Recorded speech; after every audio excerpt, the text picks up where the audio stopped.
Fátima? Ok? Vamos dar sequência então à Semana de Enfermagem do Poder em Minas Gerais, pedindo a todos para ocuparem seus lugares na plateia. Por favor, Aparecida e Dr. Lúcio podem continuar conosco. Vocês também, ok. A primeira palestra da programação, Liderança, Gestão e Ética, nós convidamos o nosso palestrante Mário Sérgio Cortella, filósofo e escritor com mestrado e doutorado em Educação.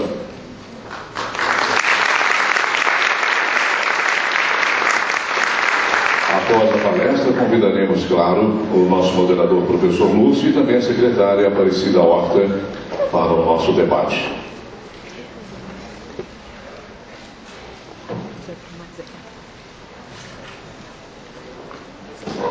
Senhoras e senhores, Mário Sérgio Cortella.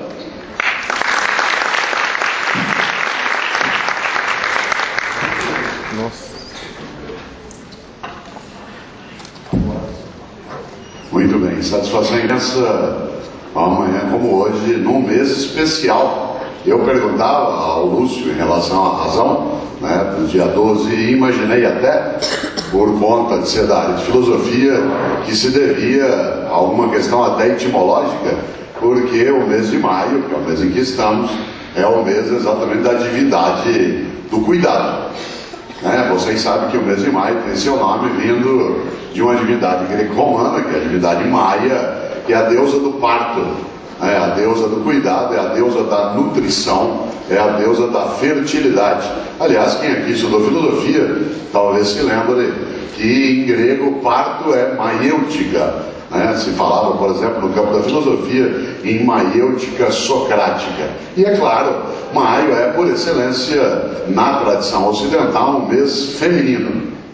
Aliás, porque, claro, quem aqui já morou ou conheceu o hemisfério norte do planeta sabe que é exatamente na metade de maio que a primavera ganha exuberância, ganha explosão, os animais recém-nascidos começam já a sair, as flores vêm em profusão, e o maio sempre foi o mês considerado o mês feminino. Depois os cristãos absorveram essa ideia e o chamaram de mês de Maria, e não por acaso se marcou o Dia das Mães, para a proximidade da meados do mês de maio. Ontem, 15 de maio, foi o dia da divindade Maia, dos gregos e dos romanos.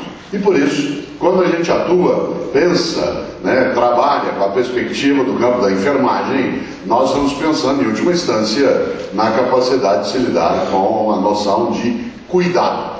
E mais do que isso, mais até do que cuidado, Maia é a divindade da fertilidade, da nutrição e, claro, não deixando de lado o aspecto da capacidade de cuidar, Maia é a deusa da proteção à vida. Interessante, muita gente talvez não saiba, mas até o século I a.C., o ano se iniciava no Ocidente em 1º de março. O primeiro dia do ano era 1º de março e o último dia do ano era 28 de fevereiro. Foi Júlio César que alterou o início do ano para 1º de janeiro. O único país do mundo em que o ano continua começando em março é o Brasil, que é um país clássico, que não admite essas modernidades que rompem com o mundo latino, mas no restante, o mês de janeiro passou a indicar o início do nosso ano. Portanto, maio era, no calendário antigo, isto é, no chamado calendário romano, antes do calendário juliano, maio era o 3º mês do ano. E não por acaso recebeu o nome da divindade Maia, porque numa região do planeta onde, como disse, o inverno é inclemente, a neve é forte, o gelo vem com muita força durante algum tempo, ou seja, dezembro, janeiro, fevereiro, a vida fica reclusa, fica fechada nas casas, os animais não podem sair, não há a exuberância das flores, e é claro que o 3º mês era o mês exatamente da capacidade da fertilidade vir à tona. E eu gosto muito de lembrar da área de enfermagem como uma área fértil. E a fertilidade exige, acima de tudo, a capacidade ética e a capacidade de, evidentemente, de ser capaz de conhecimento. Obviamente, a finalidade disso tudo é que nós tenhamos a condição de fazer melhor aquilo que a gente já faz. Eu fico imensamente agradado com a possibilidade de vir aqui fazer essa palestra. Eu sou da área de filosofia, como sabem alguns, de maneira geral. As pessoas acham que filósofo é alguém que não trabalha, né? Você nunca ouviu falar de greve de filósofo, né? Ou de sindicato de filósofo. Nunca ninguém pensou num piso regional para filósofo, né? Então é uma área em que se imagina que a desocupação seja intensa. E é. Além de filósofo, eu tenho uma outra atividade que não é considerada trabalho. Eu sou professor, né? Quem dá aula aqui já ouviu a pergunta muitas vezes: professor, o senhor não trabalha, só dá aula, né? Eu sou professor titular da Universidade Católica de São Paulo, na qual eu dou aula há 36 anos. Também sou professor da Fundação Dom Cabral de Belo Horizonte. Eu moro em São Paulo, mas eu venho a Belo Horizonte quase toda semana há 18 anos. E também fui professor da GV há muito tempo, portanto não trabalho em vários lugares. Mas como sobra tempo, nos intervalos eu faço programas de rádio. Quem aqui ouve CBN, eu entro todo dia às 6h32 da manhã. Falando, hoje entrei falando. A Ágora conversa dizendo: pensar bem nos faz bem. Todo dia às 6h32. E também sou comentarista só para São Paulo, às terças e quintas. Hoje, por exemplo, estando eu aqui, na hora do meu comentário, foi gravado anteontem para poder ir ao ar. Sobra tempo, eu sou comentarista da TV Cultura de São Paulo, e também da Globo News. Aí, claro, desocupado sendo, escrevo livros. Acabei de lançar o 18º livro, ele está já nas livrarias. Aliás, para quem gosta, neste sábado, às 17 horas, sábado agora, 17 horas, na leitura, na livraria Leitura ali do BH Shopping, vai ter uma sessão de autógrafos desse livro mais recente, que serve muito para a enfermagem, né? Chama-se Não Se Desespere. Dos 18 livros que já escrevi, boa parte deles está ligado à área de filosofia, de gestão, de ética, de religião. E esse chamado Não Se Desespere, que, como disse, sábado agora, 17 horas, ali na Leitura do BH Shopping, estarei autografando. É um livro que traz 31 reflexões e provocações filosóficas sobre vida, amor, morte, trabalho, religião, ética, educação. E é interessante porque uma das coisas fortes nessa percepção é a possibilidade de se poder, a cada um dos livros que eu autografo, eu gosto de escrever nele sempre uma virtude. Uma virtude. Por exemplo, eu tenho um livro chamado Não Espere pelo Epitáfio. Lembra do Epitáfio dos Titãs? Aí eu devia ter amado mais, sonhado mais. E aí nesse livro, além do teu nome e do meu, eu escrevo vida. Eu tenho outro chamado Não Nascemos Prontos, que eu escrevo audácia. Tem outro chamado Viver em Paz para Morrer em Paz, que eu escrevo alegria, e assim por diante. Um dos livros que trata do tema desta reflexão que eu vou fazer aqui hoje, que por teu desespero vai até 11h15, né? Se você olhar o teu relógio, tem um tempo extenso aqui de sofrimento, né? Depois meus dois colegas sobem, né, comigo, e a gente dialoga um pouco com algumas coisas que tenho. O livro no qual está esta palestra de hoje se chama Qual é a Tua Obra? Que é um livro da editora Vozes sobre gestão, liderança e ética. E esse livro, Qual é a Tua Obra? Quando alguém pede o autógrafo, eu escrevo nele sempre, além do teu nome e do meu, coragem. Coragem. Atenção, coragem não é ausência de medo, coragem é a capacidade de enfrentar o medo. Gente que diz que não tem medo não é corajosa, ela é inconsequente. Gente que diz que não tem medo não é corajosa, ela é imprudente. A melhor maneira de ficar inseguro é achar que já está seguro. A melhor maneira de ficar desprotegido é achar que já está protegido.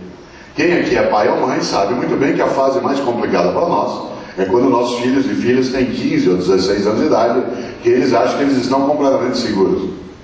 Aliás, você fala: filho, toma cuidado. Mãe, pode deixar, eu sei o que eu faço. Filha, olha lá. Pai, nunca aconteceu. Que é um pensamento anticientífico. Nunca aconteceu, não vai acontecer, eu nunca morri. Por isso volta exatamente a esse polo.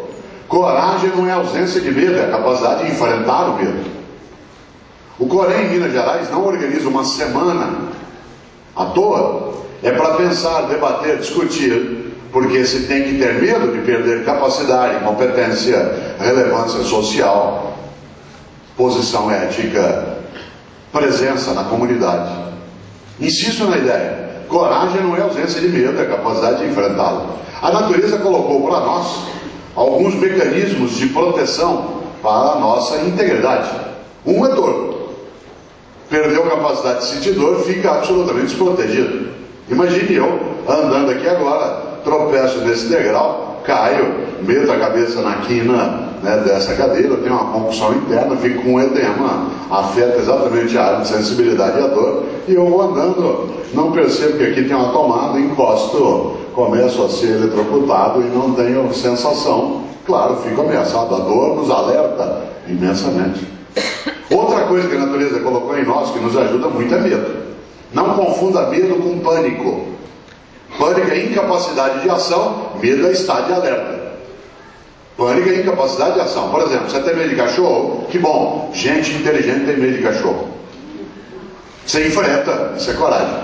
Você tem medo de cobra? Ainda bem, gente inteligente tem medo de cobra. Você enfrenta, isso é coragem. Eu sou caipira, nasci em Londrina, no norte do Paraná, e eu vivo em São Paulo há 45 anos, mas eu fui criado, né, aquilo quem é daquela região como eu, é chamado de pé vermelho, né, por causa da cor da terra, e eu sou o que se chama de VIP, que é vindo do interior do Paraná. Tá? Mas eu estou em São Paulo já há 45 anos, e a minha região, por ser uma região onde havia muito pé de café, quem aqui já lidou com café sabe que tem muita cobra em volta, né, do pé de café na cova, embaixo lá que briga algumas serpentes. E eu moro, além da capital paulista, moro uma parte na Ilha Bela, no litoral norte do estado de São Paulo, que é uma ilha com 90% de Mata Atlântica preservada e, portanto, com uma presença imensa de serpentes. Quarta-feira de cinza do ano passado, no carnaval, né, saio eu do meu quarto de manhã, fui até a cozinha fazer café, uma cobra na cozinha. Tenho medo, é óbvio. Enfrento, sem dúvida, sou caipira, estou acostumado. Fui lá, peguei a cobra, jamais, não sou maluco. O que eu fiz? O que faz caipira. Fui afastando devagar, olhando para ela, porque cobra e sogra você mantém contato visual. Né? E fui, abri a gaveta na cozinha, peguei um saco de lixo daqueles escuros, fui até mais ou menos a uns 3 metros dela e abri o saco de lixo. A cobra veio com aquilo como uma toca, ela vem e entra automaticamente. Aí ela entrou, segurei pela boca, fui até a mata e soltei. Matei? Não, porque ela não estava fazendo nada. Segurei por baixo? Jamais. Tenho medo, é óbvio. Tenho medo de perder competência. Tenho medo de ser submetido a uma cirurgia. Tenho medo que o médico não tenha medo. Tenho medo que a enfermagem não tenha medo de errar e, em vez de me colocar no oxigênio, coloca no ar comprimido. Tenho medo que ela não saiba regular uma bomba de PCA. E aí, em vez de colocar MG, ela coloca ML. Tenho medo. Mas tem que ter coragem para me formá-la, ir adiante. Você já pensou? O que é que isso significa? Que quando vocês elegem como uma das questões centrais numa semana a ideia de coragem, sem dúvida. Coragem, repito, não é ausência de medo, mas a capacidade de enfrentar, o que não é pânico. Por exemplo, eu viajo de avião quase todos os dias. Eu vim de São Paulo ontem, tive uma atividade aqui, vou para um debate agora à tarde e já embarco direto para Vitória, no Espírito Santo. Trabalho amanhã em Vitória, volto para São Paulo e volto para BH no sábado. Aí volto para São Paulo no domingo, e aí vai. Eu viajo quase todos os dias de avião.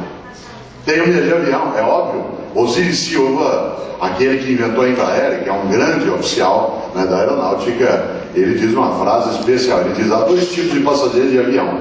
Os que dizem ter medo de avião e os mentirosos. Medo não é pânico. Tem gente nessa sala que tem pânico de avião. Pânico, você sabe que pânico é irracional em relação a qualquer coisa. Por isso que é difícil lidar com pânico. Você vai, por exemplo, aplicar uma injeção e alguém tem pânico. Não tem como explicar. Porque é irracional. Não adianta dizer, vai doer só um pouquinho, fecha o olho, né? Não tem como, a gente sabe fazer isso, não tem jeito. Pânico é pânico. Tem gente aqui nessa sala que tem pânico de inseto. Outras pessoas têm pânico de avião. Avião é muito mais seguro do que elevador. do ponto de vista estatístico, até o seguro de um avião é mais barato do que o de um elevador, percentualmente. O ano passado no mundo, de acordo com a OMS, morreu mais gente em ataque de hipopótamo do que em acidente de avião. Se você pegar dados epidemiológicos, o número de pessoas que morreu ano passado no mundo em ataque de hipopótamo ultrapassa em quase 14% quem morreu em acidente de avião. No entanto, tem gente que tem pânico. Medo é outra coisa. Coragem. Eu viajo todo dia. A primeira coisa que eu faço, se o piloto estiver na porta do avião e falar assim: você tem medo de avião? Se ele falar que tem medo, eu faço uma viagem sossegada. Se ele tem medo, o que ele faz? Estuda, prepara, avalia, planeja e vai. Se eu falar, você tem medo de avião? Eu falo, imagina, eu faço isso há 20 anos. Eu entro em plano. Eu falo, se tiver uma tempestade, na hora a gente vê quem que faz. Eu estava em São Paulo para decolar para a cidade de Uberlândia. E o piloto começou a taxiar no aeroporto de Congonhas. E quando ele foi decolar para Uberlândia, ele abortou a decolagem. Sem levantar o bico. Aí o que ele fez? Taxiou e foi para aquela área de oficinas, para quem conhece Congonhas, bem na lateral, encostou e nós ficamos ali 1h30 parados. E eles começaram a desmontar a turbina do lado direito do avião. E eu gosto de sentar exatamente daquele lado, na poltrona F, na janela. E aí aquela cena que não é tão agradável, a turbina sendo desmontada, ninguém fala nada, né? De repente o mecânico sai e faz assim, o outro faz assim, né? 1h30 eles montaram a turbina.